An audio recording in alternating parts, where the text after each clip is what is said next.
What is up, guys? Back on it once again. Yes, I'm loving this. I'm loving this. Look at you. Back on the 4G60Z. Today, we are going to attempt to set it on the ground, which will be cool. So, first order of business, we are going to reinstall the original Crossmember, which holds the rack and pinion right here.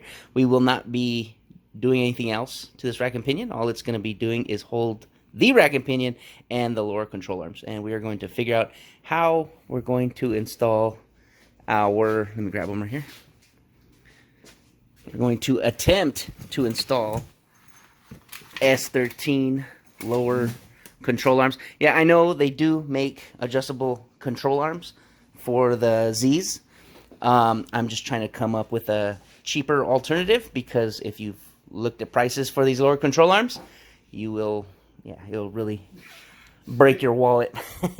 Make you cry. Yeah, no kidding. So I'm like, oh, let's try something else.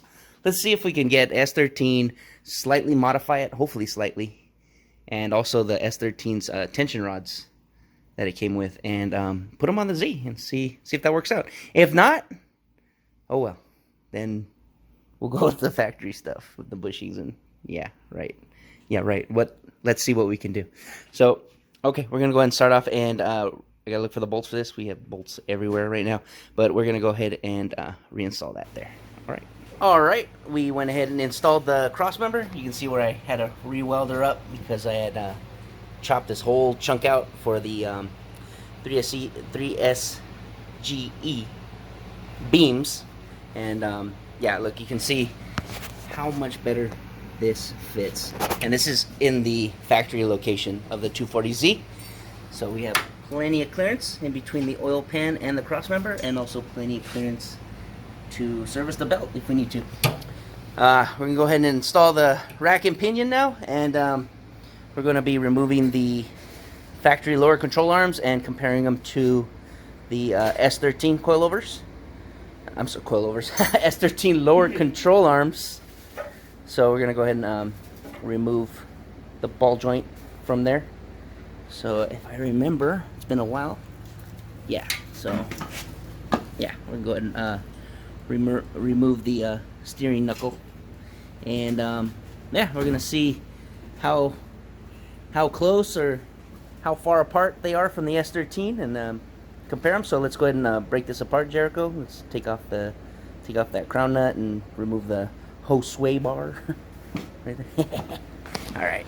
all right guys, we went ahead and successfully destroyed the steering system, but nah. So anyway, so here's a comparison to a stock 240Z lower control arm and a S13 adjustable control arm.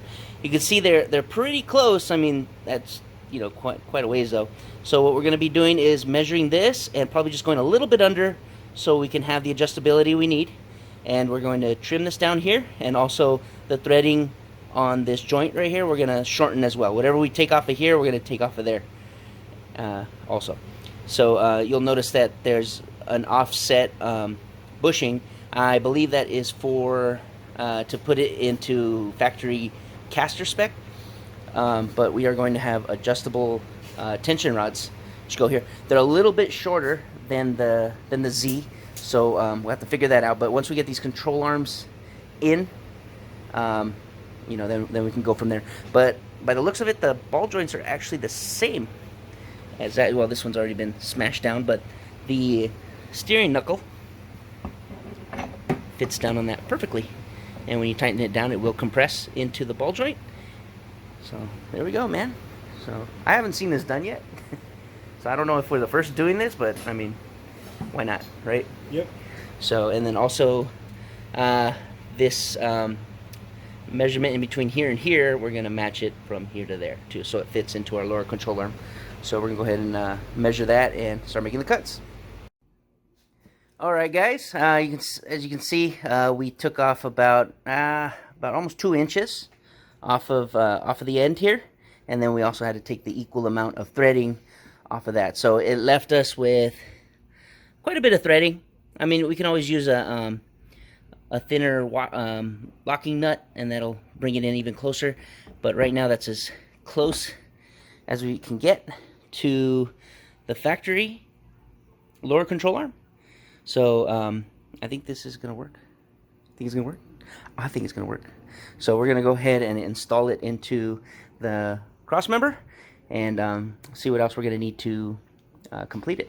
All right, let's see how well it fits. All right. Look at that. Freaking cool. Look at that. Well, I know on a S13 that little pad that it has right there is pretty much for it's like a steer stopper, and it's meant to be mounted on the other side because the tension rods on the 240Z go towards the back of the vehicle. On a S13 they come towards the front. So we're just using the right side on the left and the left side on the right. So, no, you're right, like that. So we can try to put this sucker back together and see. Look at that, dude. It's got to pivot a little bit more. There you go. Cool, man. Look at that. Look at that. Wow. And look at that. Cool. It's not excessively cambering it in. Nope. Like crazy. So perfect, man. I think that's gonna work. Think it's gonna work? Sounds good. Cool. That's it. Let's put it down. So now we gotta match the other side, and then we'll move on to what we're gonna do about the tension rods. Because like I said, the tension rods are a little bit shorter. Whoops. That's a cut. Here we go. Tension rods for an S13 are a lot shorter than the ones for a Z. So there's the Z's tension rod, and here is the 240s. So it's probably actually not that bad. We'll see how much we'll unthread both sides and see how much play we have. And what we're gonna have to do is actually make a bracket that kind of goes like in the shape of a U with the bolt in the middle to kind of replicate this. So this bolts into the original, the factory spot right there. So cool, man. All right, I think it's gonna work. So let's find the hardware for that, get it all bolted in, and we'll go from there.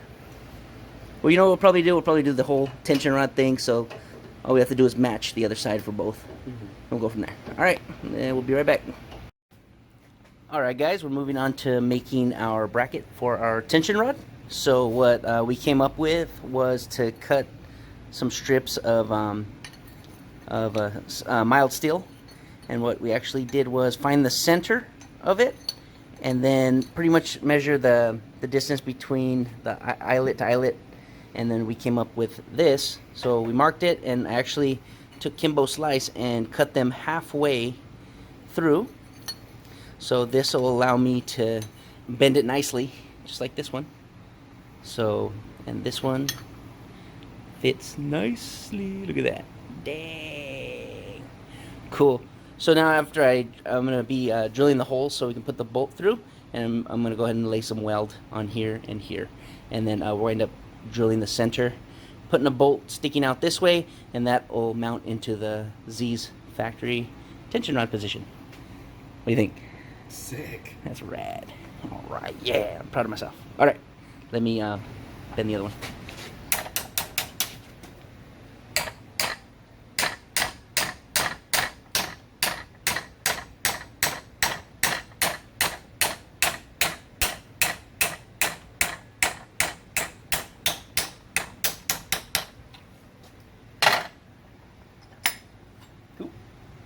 See, by cutting the line at least halfway through, that way, you know, when you try to bend metal, you get that crazy arc and it throws your measurement off completely. So by cutting through, it has a line to follow when you're bending it.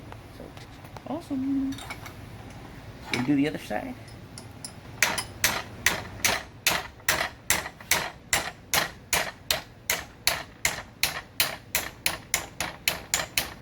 Alright guys, we went ahead and made our brackets. What I wound up doing was getting a bolt, trimming off the top and welding the stud part of it to the bracket. Like I said, we went ahead and welded them up on the corners where we cut and bend. We drilled the holes, so now what it's going to be doing is this part's going to be bolting to the original Z part. And then, well, a little tight, but it does bend out and it does fit. We did test it. So I'm going to be bolting this guy in first, the few washers, and then installing this. So let's go to the car. Check it out. Alright guys, so what we got to do is a little bent right here. I got to flatten this guy out. But what we're going to do is fill in the hole here with these 50 millimeter washers. Go in through there. Just go in like that. Put the other 50 millimeter on the other side because we're not using a bushing anymore. And then pretty much bolt it in from there. And now we have our bracket for this guy. Cool. So, yeah. Like I said, just gonna need to go into a little persuasion. Probably warped a little bit when I welded it, but it's okay. It still has some flex in it. So let's go ahead and let's do this, man. All right, guys, and there we go. We got our bracket right there.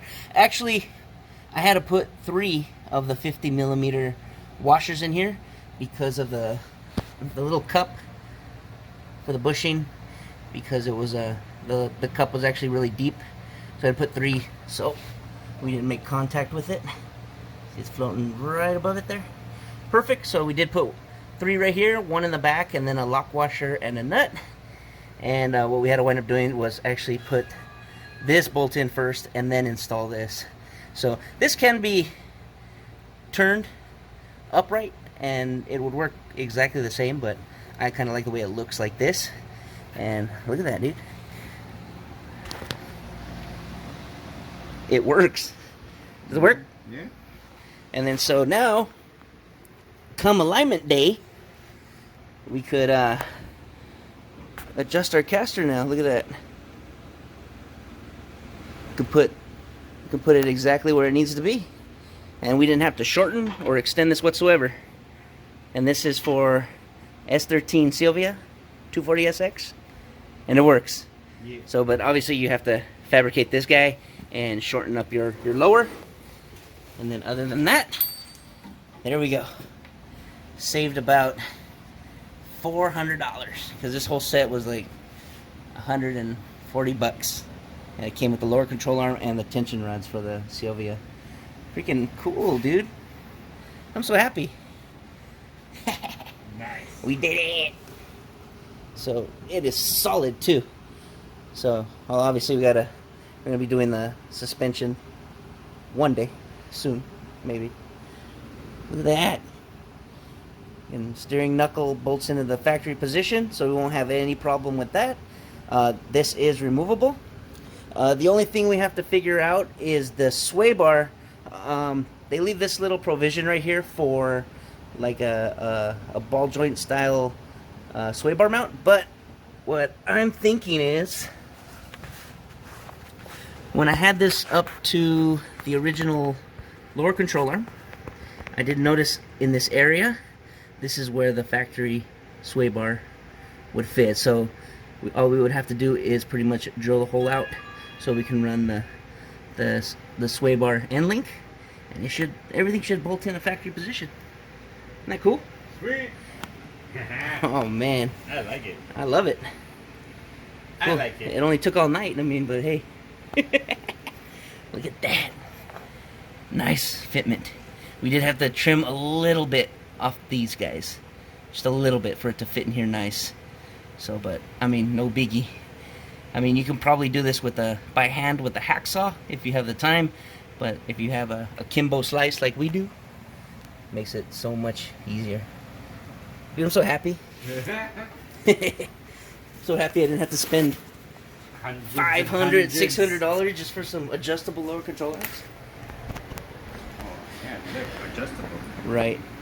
So cool. So now we gotta go ahead and do the same thing the other side, and then yeah, I gotta get my rack and pinion rebuilt or replaced, and then we have to configure the steering because doing a swap like this, if you didn't care about AC, then obviously the steering rod would connect in the factory position without anything interfering whatsoever. But since we are running AC, we're going to need, and then the AC compressor on these, I believe, bolts right here. Yeah, these two, and then these lower one. Can't remember if it was a bracket or if it bolts directly to the block. I gotta look that up. But we might, if we're lucky, it'll sneak around it. If not, we would have to kind of go around it slightly with another joint. So let me turn that off. It's probably bothering you, huh?